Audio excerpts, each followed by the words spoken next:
welcome to my channel. My name is Elisa, and in this video I will talk about my first finished object of my 2025 Making Stories knitting project. It's a year-long project where I will knit every single pattern in this issue of the Making Stories magazine. This is issue number 9. So it came out in the spring of 2023, but I have kept it as a precious thing until now, until the beginning of 2025, when I decided that I'm gonna make all of these beautiful patterns. If you want to know more of what my goals are for this project and a little bit more about the patterns in issue 9, I have a video for that, and the link will be below. Now, the first finished object is the smallest, and it's this headband. It's small, but it's by no means uncomplicated or unsatisfactory. It's a dark color, so I'm not sure if the camera picks it up. Yeah, maybe now. It's an all-over cable headband, and maybe you can see it better in the magazine photos for it. Here it is. There's an optional flower to go with it, and I chose not to make that one, but you can see the cables quite clearly here. It's a lighter color, and I have some photos that I will show you in the course of the video of the headband on my head, where I think the cables show better. So I picked this one as my first project of the 2025 project. I'm saying project like 1,000 times because it was a small one, so I knew it would be finished quickly, and yeah, it would motivate me, right? You can take one thing off your list and that motivates you to cast on something else. I also needed something to knit on the go. I knitted this during one weekend away from home. So it means that the cable pattern is easy enough that you can follow it even if you're not sitting on your favorite knitting chair at home, sitting quietly. It was really rather easy. I have one mistake here, and I don't think you will be able to see it, but I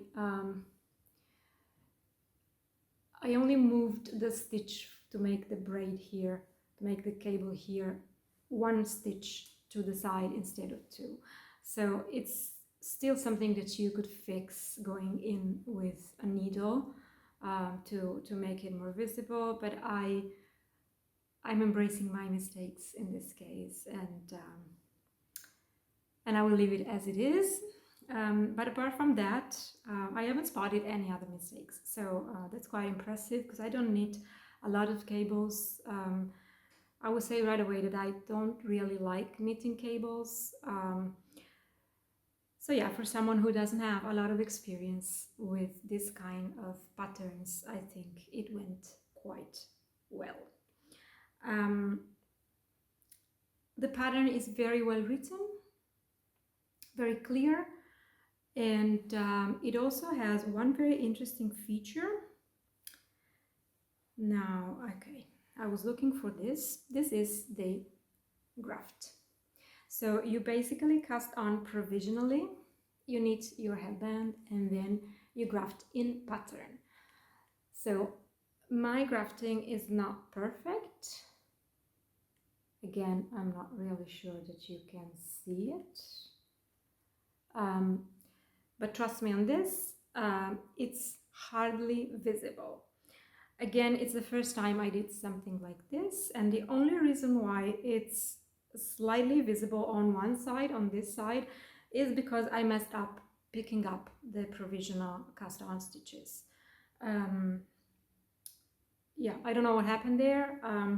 I think it was because the cables, you start knitting the cables right away, so I think the cables pulled on those stitches and they were not very visible. Also, it's a dark yarn. I'm not knitting anymore with very dark yarns because I find it difficult at my age. Maybe I need new glasses, I don't know. But yeah, I messed up with that. Otherwise, the process was really easy. It's really explained step by step, literally stitch by stitch in the pattern. And this kind of finishing details is what makes a pattern really worth it for me. I really like it when you get a professional seamless finish. It's one of those things that really that I really find very, very, very satisfactory. So all in all, I am happy with it. I'm not wearing it now because it's quite difficult for me to wear a headband because I always wear glasses, and because of the kind of haircut that I have, I'm not even sure if it suits me very well, and it's probably not something that I will wear a lot, but you know, all in all, I am quite happy with it. One of the goals of this 2025 project was to make these videos a bit more vlog-like. So and that has not worked in this case. So yeah, it doesn't work because I was, like I said, knitting on the go, and it's also a new thing for me, so I didn't have my camera with me. It just didn't work. I planned to film at least the grafting, but it wasn't as straightforward and as flowy as I hoped it would be. So in the end, I haven't done it either. But yeah, I'll get better at it as the year progresses, I'm sure. One thing that I am doing well is journaling. There's a fly. Okay. I'm keeping a knitting journal for this project, and I can show you the pages for this one. I haven't said what the name of the project is, the name of the pattern is, and it's Tausendschön. The light is changing constantly because it's a very bright day, and the designer is Barbara Gottwig. I have, on the first page, I have all the technical details, and I have some notes on my experience and some final ratings. And we're going quickly through all these things now. I started the project on the 2nd of January, literally, and I finished it on the 19th, meaning that, yeah, I did the grafting on the 19th, but it was knitted in no time. It took 9 hours in total from the cast on to the grafting, and I needed size 1 in the pattern, which is, I had circumference of 53 centimeters, and it fits perfectly. The yarn is this one. I don't have the label anymore because it's a reclaimed yarn. This was used years ago for a colorwork sweater that I frogged because because it was basically the first colorwork sweater I made, and it was very pretty, but I was full of mistakes and I wasn't wearing it anymore, but I thought the yarn was still good, and it is. I frogged it and washed it again, and it's really like new. I have a lot of this, so yeah, I wanted to use it because this is such a small piece, so it wasn't necessary to buy a new skein or a new bow of anything else. It was knitted on 3mm needles with a gauge of 36 by 36 stitches by 36 rows, and I noted down that my gauge matched the original gauge.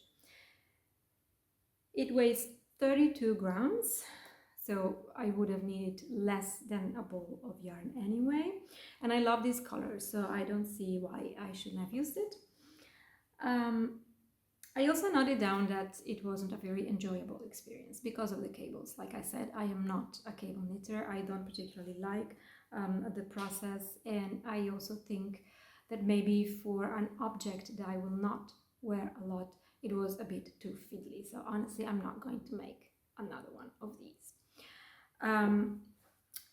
The ratings are for the yarn. The yarn gets 5 dots, 5 stars, gets 5 out of 5 for the reasons that I just said.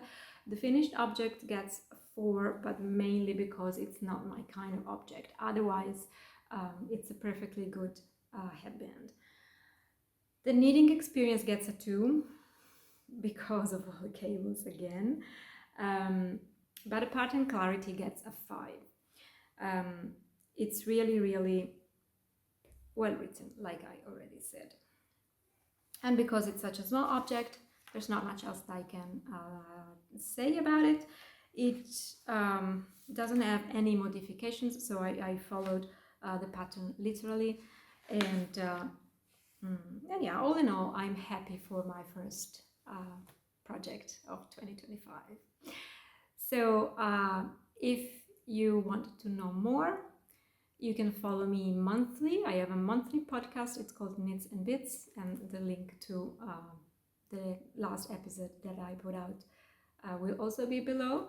And in a couple of weeks, I will have another of these focused videos out, because I've already finished my second object of 2025 as well. So I hope you enjoyed this, and I will see you then. Goodbye.